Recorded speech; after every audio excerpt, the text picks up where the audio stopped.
It's not every day that a haircut makes front page news.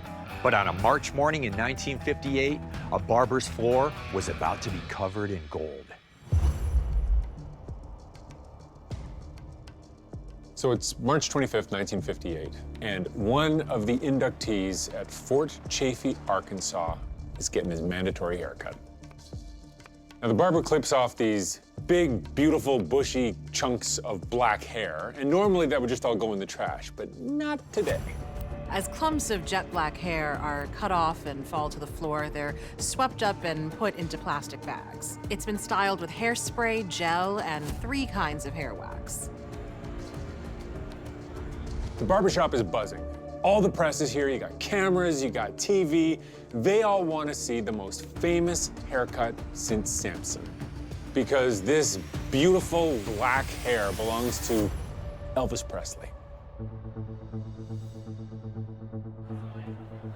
Elvis Presley's hair is as much a part of his brand as his swiveling hips and curled lip. Presley had blonde hair back when he started, but then he dyed it jet black and styled it into what was called the pompadour. Before that, it's called a quiff, a ducktail, a jelly roll, or a duck's ass. But now, it would simply be called the Elvis cut. When word gets out that Elvis's hair has a date with an army barber's clippers, young women write letters to President Eisenhower asking him to pardon Elvis so he doesn't have to get his hair cut. But the draft is the draft, and there's no fighting the barber's clippers. But what Elvis loses in terms of hair, the guy gains 1,000 times in publicity. His manager, Colonel Tom Parker, knows that this is an opportunity, so he has invited 55 different members of the press to come witness this moment. This haircut becomes symbolic of his patriotism and his willingness to sacrifice for his country. This is a public relations triumph. Now, all that hair that's fallen on the ground in that barbershop has value. And so Colonel Tom Parker says, I'm going to give this to somebody. And he gives it to a guy named Gary Pepper. Gary Pepper is local to Memphis, and he runs a news clipping service. Basically what that means is every morning he scans the local papers and cuts out news articles that mention local businesses. And these companies pay Gary for his services. After a while, Gary starts noticing articles about this singer with an unusual name, Presley. Who is this? And so he finds out that Presley's mom, Mrs. Presley, collects newspaper clippings about her son. He starts collecting them and giving them to Elvis's mom. And there's one thing about Elvis: if you're nice to his mom, he'll be nice to you. And this forms the basis of a lifelong friendship between the two men. It's Pepper who becomes the president of one of the first Elvis Presley fan clubs, the Elvis Tankers. When Elvis Presley is drafted, he goes into U.S. Army Armored Forces, and because of that, Gary Pepper's fan club is called the Tankers. Gary realizes that members of the Tankers would love to own a little piece of Elvis Presley, and so from time to time, he mails off a little clipping of Elvis's hair. But he keeps a clump of that hair for himself. Elvis buys him a house, buys him a car, and even employs his dad, Sterling Pepper, as a gate attendant at Graceland. And because Gary is disabled and has cerebral palsy, Elvis gets him a nurse, Nancy Pease Whitehead. By 1978, Gary's health is declining, and before he dies, he gives his entire collection of Elvis memorabilia, including a jumpsuit and a 1957 Chevy, and the hair, to the nurse. Gary's nurse keeps the collection of Elvis memorabilia for the next 3 decades. In 2009, she puts her collection up for auction, and the hair sells for $18,300, which isn't a bad return on a haircut, which originally cost Elvis 65 cents.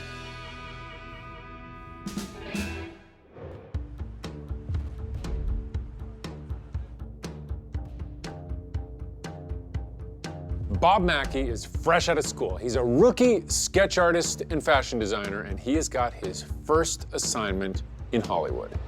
His boss is the Oscar-winning Hollywood designer, Jean-Louis, and he's been asked to make a dress for a special occasion. So he asks Bob to come up with the initial sketches. Now, Jean-Louis is French, and even though he's been in Hollywood since the 1940s, he still has this super thick accent. So Bob struggles to understand what he's saying to him, but he gets enough to finish the job. His brief is to create a dress that gives the impression that the woman's not wearing a dress, that she's totally naked. I mean, he's got to walk this very, very thin line. Tricky task, but they come up with a solution. The gown is a sleeveless column dress with a scoop neck and an open back with a small train.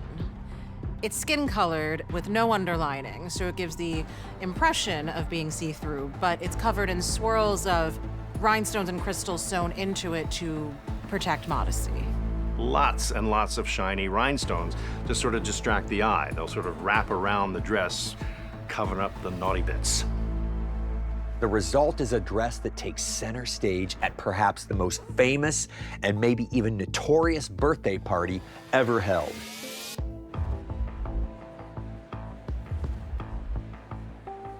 So 15,000 people are packing into Madison Square Garden. It's billed as a Democratic fundraiser, but everybody knows it's also JFK's 45th birthday. The host of the evening, emceeing everything, is John F. Kennedy's brother-in-law, who is Peter Lawford, the English movie star. All night he has a running gag about Marilyn Monroe being late. Mr. President, Marilyn Monroe. He keeps pretending to introduce her, then he looks around confused when she's not around, and the audiences lap it up. Finally, she makes her entrance. She slinks up to the podium, and then she drops that white fur wrap to reveal the dress. And a gasp comes from the crowd. The chiffon dress matches her skin tone perfectly, and even though there's a zipper at the back, it's so form-fitting that Jean-Louis had to sew her into it. There's a story that Marilyn Monroe had actually told the event planners that she would dress discreetly, and when viewed under normal light, the dress did actually appear to be modest. But under the stage lights, that fabric of that dress just sort of melts away. I mean, the only hint that there's something there is this explosion of crystal. It actually makes her look like she's sparkling and naked. And then she sings it, this sexy happy birthday, yet somehow breathless and innocent.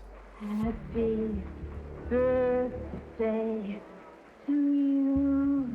That moment absolutely encapsulates the character that is Marilyn Monroe. Happy birthday, Mr. President. That moment of Marilyn Monroe in that dress, in that setting, singing to that man, it was a moment frozen in time. The performance only lasts a minute, but between the breathy and sexy singing and that dress, it quickly becomes an iconic moment in both political and pop culture history. It also seems to confirm what everyone there is already thinking, that the president and Marilyn Monroe are having a secret affair. No one present that night knows for sure that they are, but there is one noticeable absence in the audience, and that is Kennedy's wife, Jackie.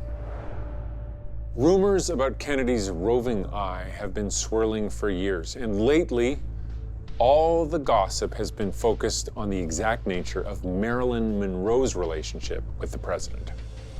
And this is the last time that Marilyn Monroe and John F. Kennedy will ever see each other in person again. Just 3 months later, Marilyn Monroe dies of an overdose. And about a year later, John F. Kennedy is assassinated. As for the dress, it survives, and it is passed down through Marilyn's estate. Marilyn originally paid $12 grand for this dress in 1962, which would be the equivalent to around $128,000 in today's money. When it comes on the market in 2016, because of its iconic, show-stopping status, it sells for a staggering $4.8 million. That's a world record for a dress. Crazy money.